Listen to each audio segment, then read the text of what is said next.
Agora você vai ver como é a produção de mel de abelhas sem ferrão e como elas contribuem para manter o nosso ecossistema. A gente foi conhecer um apiário lá em São Cristóvão. O caminho na reserva do campus em São Cristóvão do Instituto Federal de Sergipe leva ao meliponário das abelhas nativas. Aqui, professores e estudantes de agroecologia criam as abelhas sem ferrão, movidos pela ideia de preservar as espécies. Com o crescimento da criação da abelha apis, ou europeia, que é a mais comum, as nativas perderam espaço no decorrer dos tempos. A maior parte da sociedade, ela conhece a abelha africanizada. Então, foi uma abelha que foi introduzida no nosso bioma, né? Ela não é nossa. E essa abelha, por volta de 1850, ela foi trazida pelos padres jesuítas, ela se adaptou muito bem ao Brasil. E os apicultores, eles optam por criar abelha do gênero Apis por conta do seu potencial de produção e esquecem um pouco dessas abelhas nativas, essas abelhas brasileiras que são nossas. Então, quando nós fazemos um trabalho de conservação, que é mostrar para o meliponicultor que ele pode contribuir com o meio ambiente criando essas abelhas e também pode ter uma renda que pode ajudar na sua qualidade de vida, a gente está trabalhando conservação dessas abelhas. No criatório da abelha apis, jamais a gente ficaria assim à vontade, sem a proteção. Mas apesar de serem conhecidas como abelha sem ferrão, elas têm sim o ferrão, mas é atrofiado e não utilizam como mecanismo de defesa. E elas não têm também aquela toxina que causa dor na hora da picada.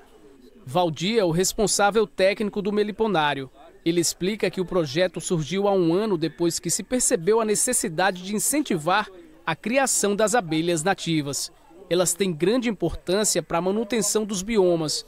Por exemplo, são responsáveis por mais de 70% da polinização da Mata Atlântica.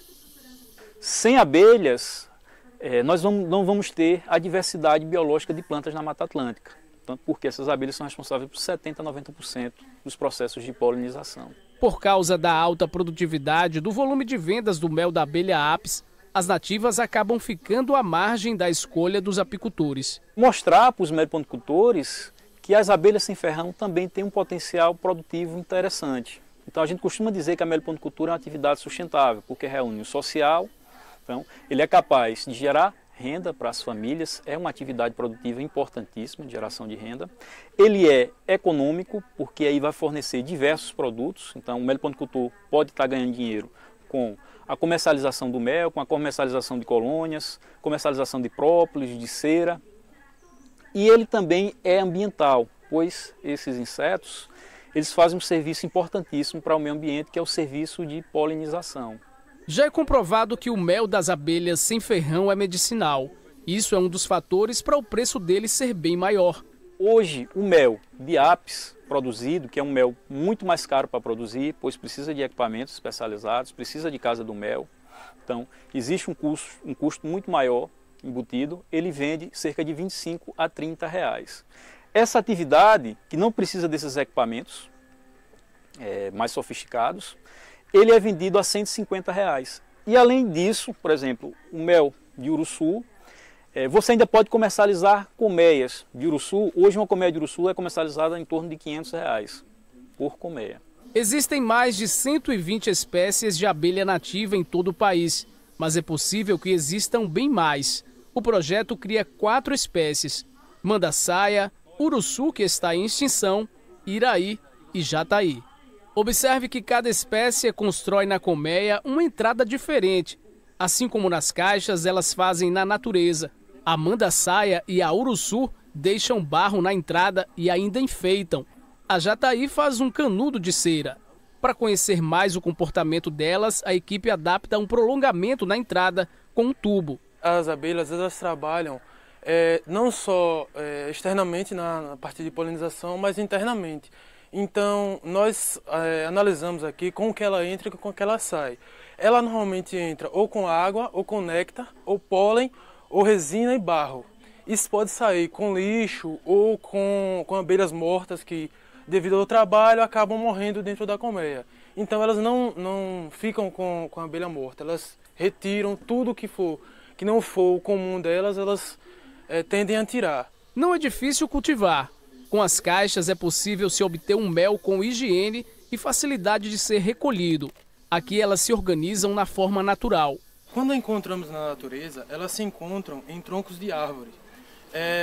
Árvores velhas, mortas, que algum inseto fez o buraco e dali originou um oco. É ali onde elas fazem o ninho, onde elas nidificam. E normalmente esses ninhos, esses buracos, eles são grandes. Então elas limitam o buraco para ter uma maior proteção, uma maior eficiência em relação à manutenção da temperatura. E é daí exatamente que elas perderam o ferrão. Na evolução, como elas foram se adaptando a óculos de árvore, elas acabaram perdendo a capacidade de ferroar, porque acabou sendo desnecessário. Os predadores não conseguiam atacar e com a evolução elas perderam essa capacidade. Já no manejo racional, existe um modelo de caixa que é o modelo do INPA, que é o Instituto de Pesquisas Agropecuárias da Amazônia. Esse modelo ele foi ajustado exatamente para as necessidades da abelha. Cada abelha nativa ela tem um tamanho padrão de caixa. E o da abelha uruçu são essas dimensões.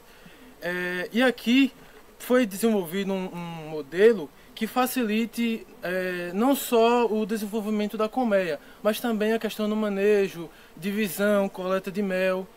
Depois de muito observar, conseguimos ver a rainha, a líder da colônia. Ela tem o abdômen maior que o das outras. Toda colônia ela tem apenas uma rainha.